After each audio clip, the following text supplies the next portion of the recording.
आशीर्वाद। 11 आम के जो पत्ते जिस डाली में लगे होते हैं,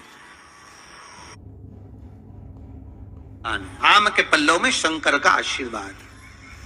11 आम के जो पत्ते जिस डाली में लगे होते हैं, वो डाली कोमल सी डाली, 11 टुकड़े महाराज एक कच्चे सूत से लपेटकर 11 बार उसका भाग, जब उसको लपेट लोगे इस तरह से इकट्ठा करके, आगे का जो भाग है 11 बार कच्चा सूत लपेटने के बाद जो भाग पीछे का आगे का कोई भी हो, उसको शहद में डुबाकर शिव जी को समर्पित कर दो। किस जगह पर रखना है? अशोक सुंदरी वाली जगह। अशोक सुंदरी की जगह जानते हो आप लोग, पहले भी आपको बताया है, आज फिर आपको वर्णन कर दें। जैसे ये गोल जलाधारी है, ये शिवलिंग रखा है,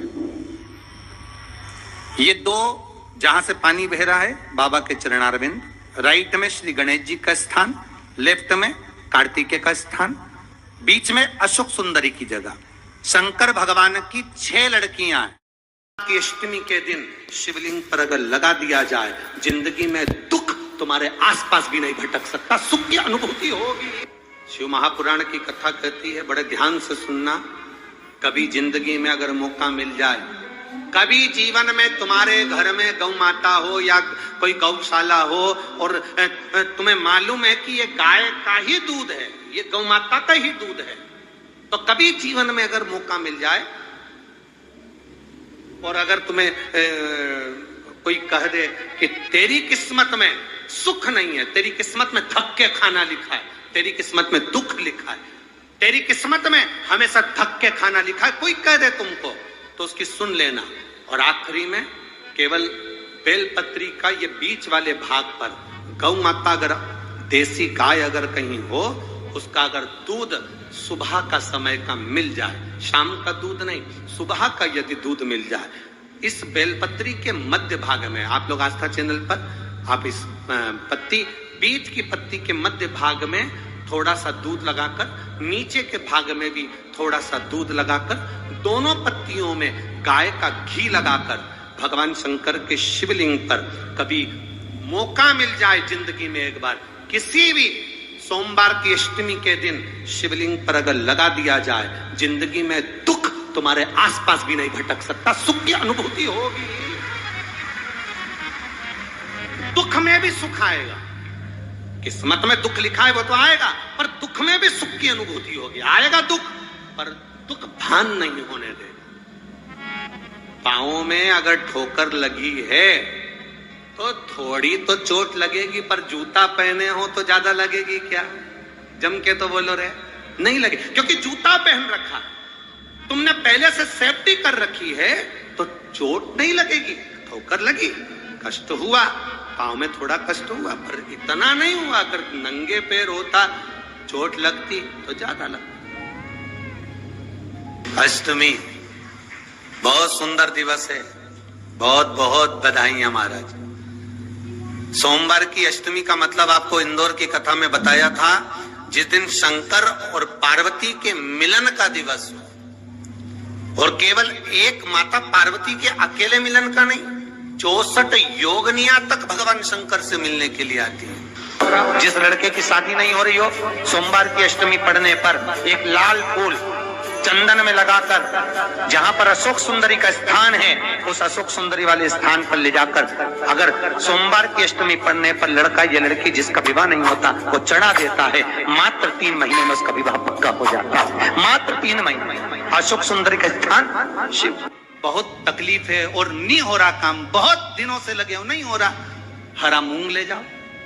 मूंग के दाने तो रहते हैं घर में, केवल 31 मूंग के दाने लेकर जाइए, 31 चावल के दाने लेकर जाइए और 31 ही बेलपत्र लेकर जाइए। जिस दिन सोमवार की अष्टमी हो, कौन से दिन? सोमवार की अष्टमी हो, उस दिन शंकर जी के मंदिर में जाओ, 3 चीज लेकर जाओ, मूंग के दाने, चावल, बेलपत्र। चावल जो 31 लेकर गए हो अपनी कामना कर कर शंकर जी की देहली पर रख दो, चौखट पर, कहीं पर भी एकांत में उसको रख दिया जाए।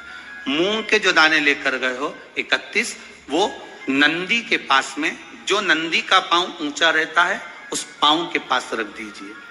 और जो 31 बेलपत्र लेकर गए हो वो 31 बेलपत्र अशोक सुंदरी वाली जो जगह है, आपको पहले बताया है कथा में, अशोक सुंदरी जी का स्थान, ये शिवलिंग, ये जलाधारी जहां से पानी बहता है, उसके बीच में एक मोटी सी लाइन होती है जो शंकर भगवान की छोटी लड़की अशोक सुंदरी का स्थान है।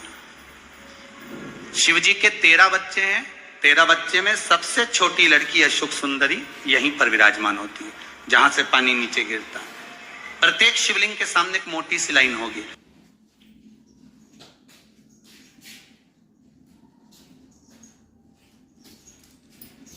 मोटी सी जो लाइन है अशोक सुंदरी, वहां पर जो 31 बेलपत्र लेकर गए हो अपनी कामना कर कर पीला चंदन लाल चंदन लगाकर उस पर समर्पित करते जाओ। उसकी डंडी जहां से पानी बहता है उस ओर होना चाहिए।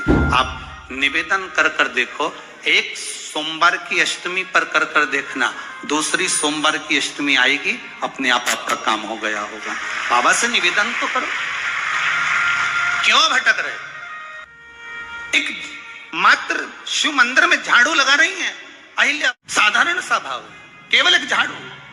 कई लोग कहते हैं महाराज जी आप कहते हो मंदिर में जाके झाड़ू लगाओ, पोछा लगाओ, तो जो हमने मंदिर में रख रखा है स्वीपर आदि जो भी सेवा करने वाला है, काम करने वाला है, वर्कर है, वो कर रहा है, तो हम क्यों करें? अरे भाई एक बात याद रखना, आप सबसे पूछना चाहूंगा, आप लोग कहते हो कि मंदिर की सफाई जो वर्कर रखा है उसे करना चाहिए, मंदिर की सफाई जो पुजारी रखा है उसको करना चाहिए। मैं आपसे पूछना चाहता हूं कि आपके घर में जो तिजोरी है दिवाली पे उसकी सफाई कौन करता है?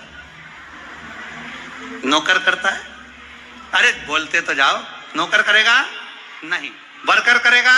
नहीं। स्वीपर करेगा? नहीं।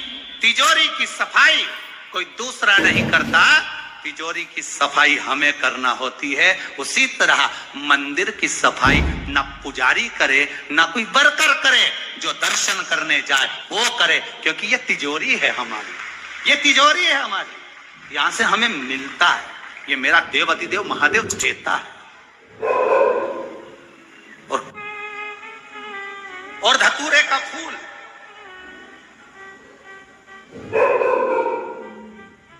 कांटे वाला धतूरा और उसमें लगने वाला एक पुष्प, आस्था चैनल पर आप लोग देख रहे होंगे धतूरे के फूल का धतूरा और धतूरे का पुष्प, छोटा सा पौधा है, ज्यादा बड़ा नहीं है, कांटा लग रहा है, धतूरा लग रहा है, और उसमें भी साधारण धतूरा नहीं, जिस धतूरे के नीचे की डंडी लाल कलर की होती है, अगर वो सोमवार की अष्टमी को देवाधिदेव महादेव को समर्पित करी जाती है तो उसके घर में कभी संपदा की कमी नहीं होती है। वो धतूरा है, साधारण नहीं है। धतूरे में भी लाल डंडी, जैसे धतूरा गोल होता है उसके नीचे छोटी सी डंडी, देखा है आप लोगों ने? अरे देखी कि नहीं देखी बोलो? धतूरा देखा है ना? धतूरे के अंदर एक नीचे छोटी सी डंडी होती है, जब तोड़ोगे तो वो डंडी का कलर अगर लाल है, वो डंडी का कलर अगर लाल है, और कभी हम तो कहेंगे जैसे बड़ी बीमारी जिसको हो जाती है, लीवर किडनी कैंसर आदि बड़ी बीमारियों से जो जूझ रहा होता है, प्रयास करो, प्रयास, महामृत्युंजय का जाप कर कर, महामृत्युंजय का स्मरण कर कर, एक लाल डंडी का धतूरा प्रयास करना, एक धतूरा मिल जाए या 5 धतूरे मिल जाए किसी भी एकांतेश्वर महादेव पर, जो शिव मंदिर एकांत में हो, जहां कोई जाता आता नहीं हो। वैसे तो अब बहुत मुश्किल है कि ऐसा मंदिर मिल जाए जहां कोई जाता आता नहीं हो, पहले की बात दूसरी है, अब बात दूसरी है।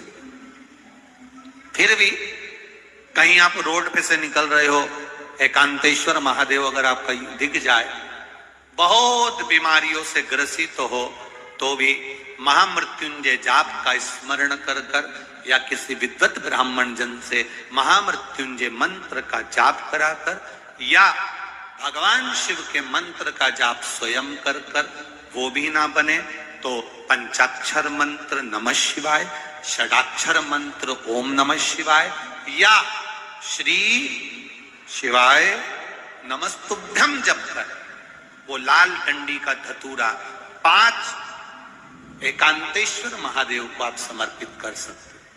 रोग थम जाएगा, जो दवाई खाओगे वो शरीर को लगना प्रारंभ हो जाएगी और आप स्वस्थ होना प्रारंभ हो जाएंगे।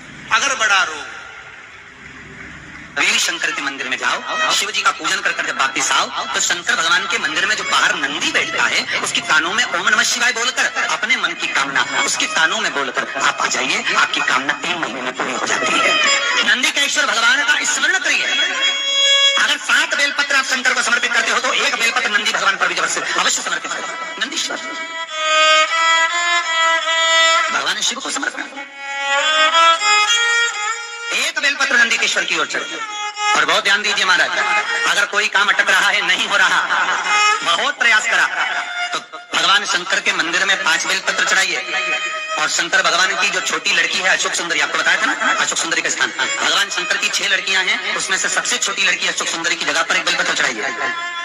फिर 1 बेलपत्र नंदीकेश्वर पर चढ़ाइए और नंदीकेश्वर पर चढ़ाने के बाद भगवान शंकर के मंदिर के बाहर चौखट पर दिया लगा दीजिए साइड में और फिर अपने घर पर आ जाइए, आपका कार्य सफल होना प्रारंभ हो जाएगा। नंदीकेश्वर भगवान नंदीकेश्वर का स्मरण कर लेने पर जीव आनंद सुख की अनुभूति करता है, आनंद सुख को पाता। भगवान नंदीकेश्वर का पूरी दुनिया में केवल एक केदारनाथ ही एक ऐसा है जहां पर ओम कुंड विराजमान है। कौन सा कुंड है वहां पर? ओम। जो बच्चा हकलाता है, तोतला बोलता है या गूंगा होता है, जिसकी वाणी नहीं होती, वो अगर ओम कुंड पर जाकर ओम बोलने का प्रयास करता है तो जितनी देर तक उसके मुंह से घुन्न की आवाज निकलती है उतनी देर तक ओम कुंड में से पानी का बुलबुला निकलता रहता है। और 7 या 8 बार बोलने से व्यक्ति हकलाना छोड़ देता है, तोतला बोलना छोड़ देता है, उसकी वाणी आ जाती है। वो ओम कुंड केदारनाथ जी में बसता है।